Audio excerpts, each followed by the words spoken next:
Fin du mot d'ordre de grève de la Fédération estudiantine et scolaire de Côte d'Ivoire. Les cours ont donc repris aujourd'hui à l'université Félix Houphouët-Boigny de Cocody. Plus que quelques heures avant l'ouverture du festival des musiques urbaines d'Anoumabo, les populations en effervescence. Enfin, au Kenya, le projet du collier GPS pour sauver les éléphants du parc d'Utsavo. Ces mammifères sont en effet menacés par le braconnage et la construction d'un chemin de fer. Bienvenue, Madame, Monsieur, bonsoir et merci de nous suivre.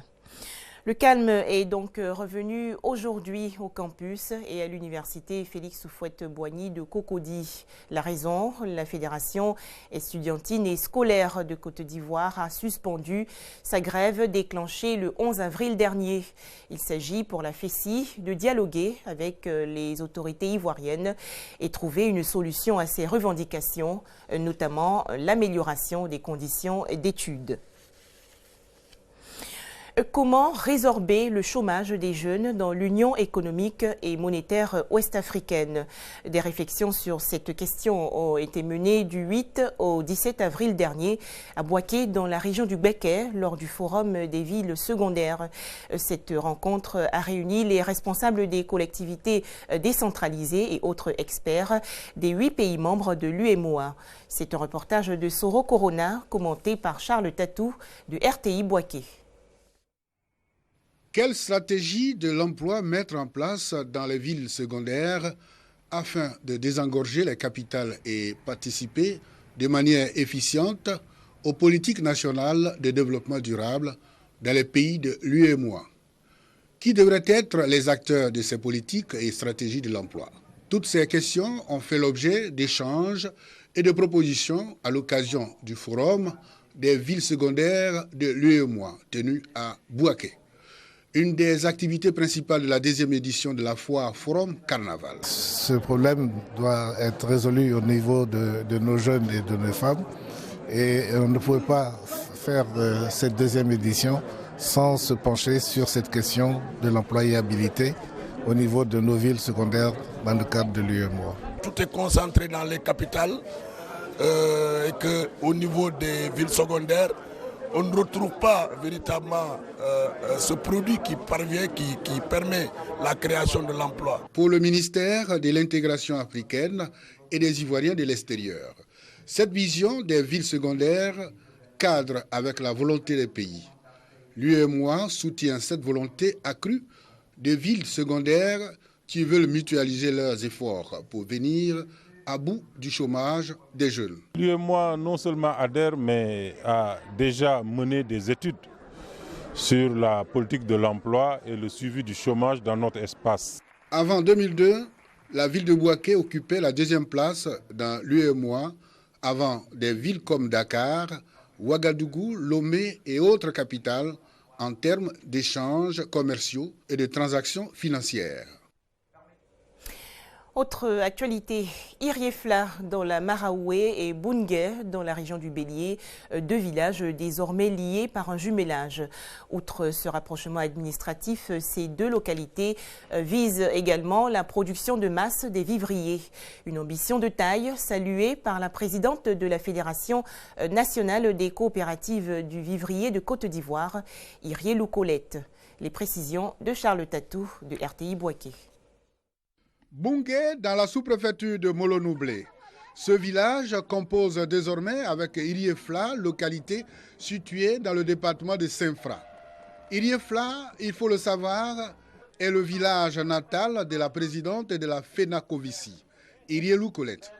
On comprend alors aisément la réputation de cette localité dans la production vivrière. Boungué va certainement s'inspirer de l'organisation des populations rurales de Iriefla et de leurs techniques culturelles, afin d'améliorer lui aussi sa production agricole. Les 2 villages viennent de sceller leur jumelage. La construction de centres de santé qui nous ont annoncé, nous, on va les aider, on va terminer parce que moi, je veux que mes femmes soient en bonne santé pour travailler, pour nourrir la population. Le jumelage ne pouvait se faire sans la présence des autorités coutumières des 2 villages.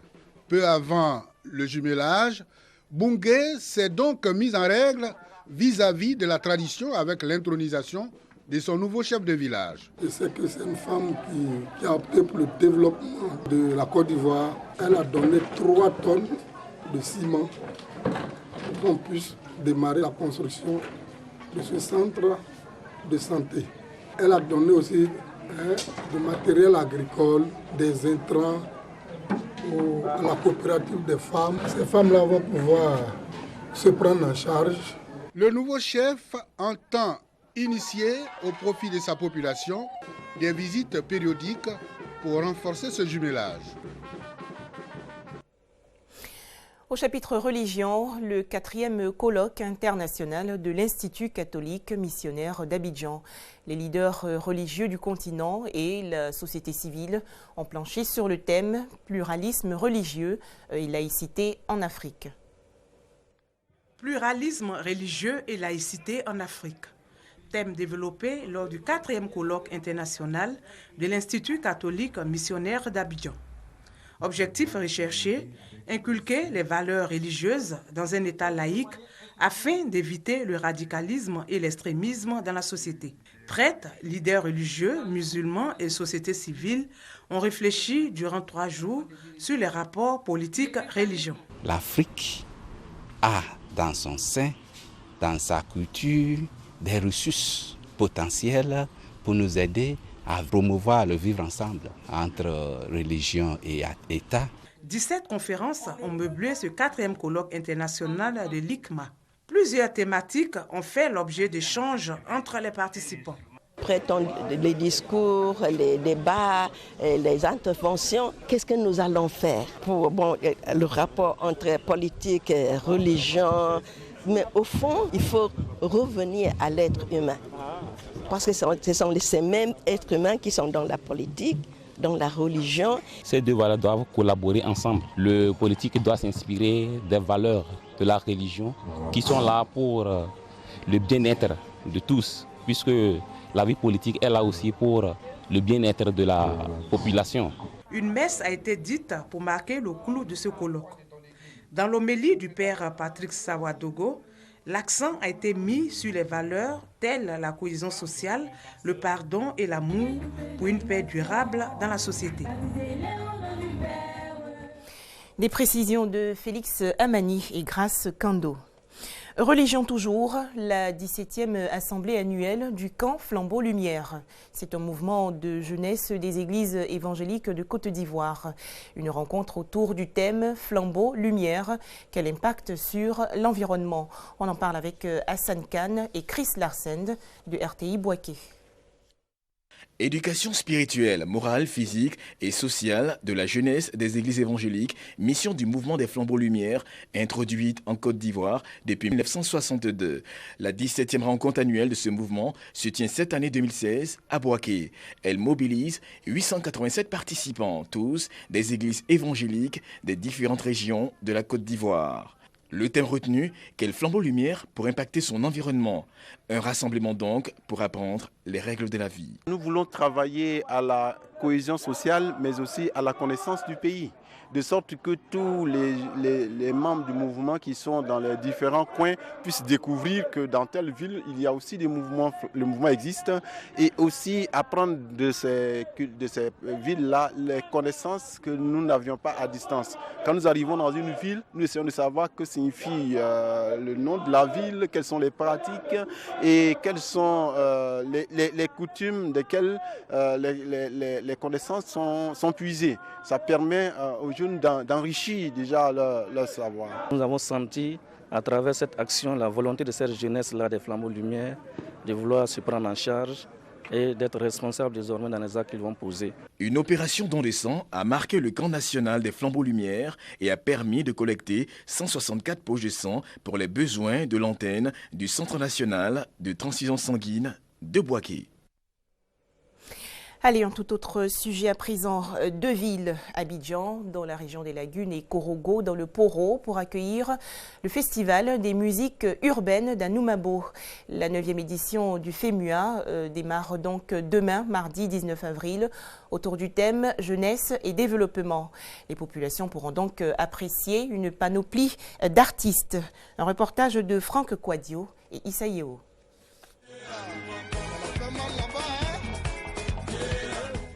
Anoumabo, village de la commune de Marcory.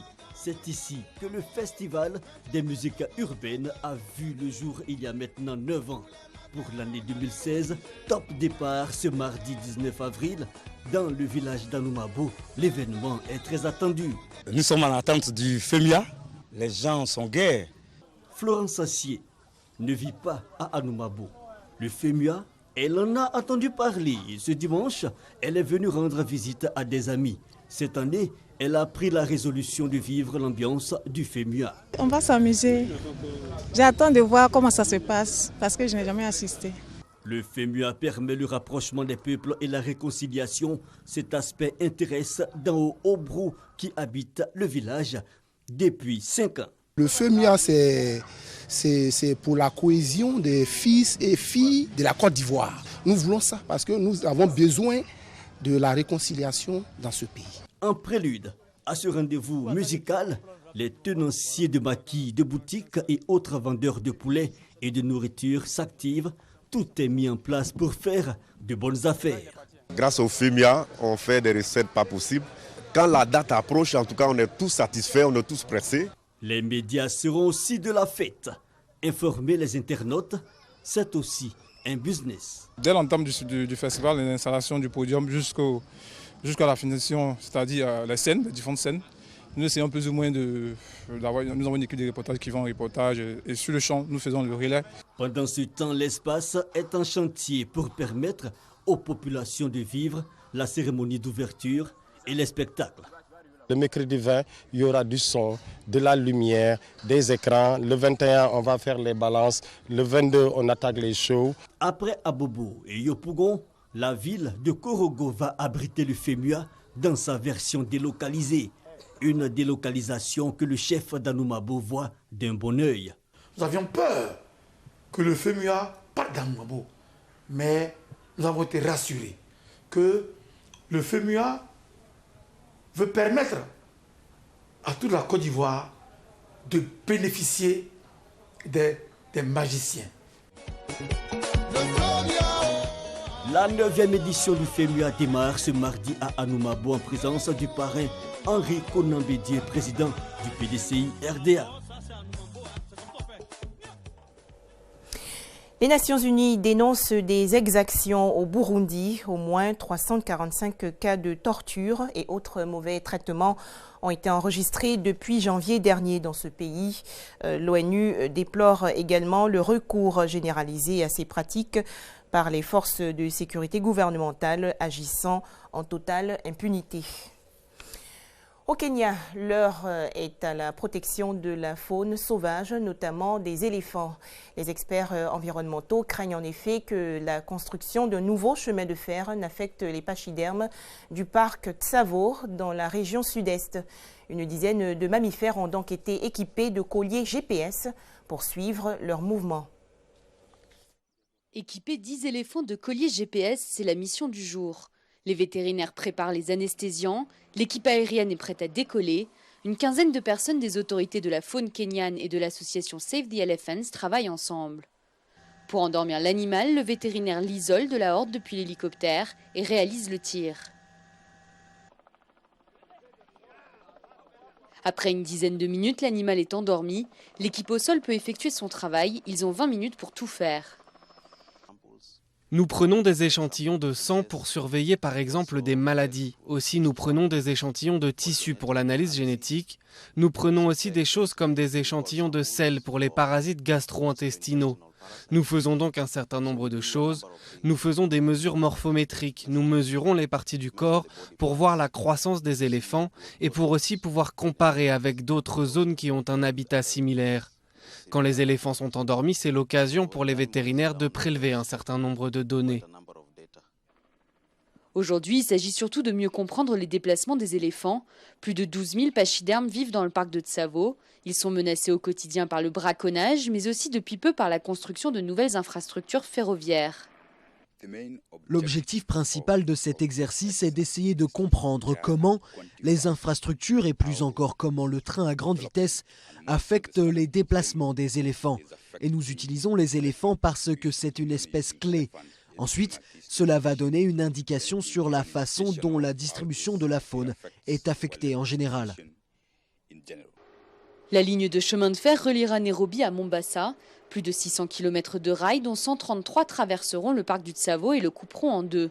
Pour protéger les animaux, la construction a été surélevée et des couloirs de migration ont été créés. Nous avons réussi à obtenir quelques passages d'éléphants, donc des passages sous le train que les éléphants peuvent utiliser. C'est une excellente nouvelle. Cela évitera de couper la route des animaux. Malheureusement, la prochaine étape de ce développement d'infrastructures est une autoroute à 6 voies. D'ici 2050, la population humaine mondiale avoisinera les 10 milliards contre 7,3 milliards en 2015. Difficile dans ces conditions de freiner des projets d'infrastructures comme celui-ci. Les défenseurs de l'environnement auront donc beaucoup à faire pour donner une chance de survie aux éléphants. Voilà, je vous souhaite une très belle semaine sur RTI2.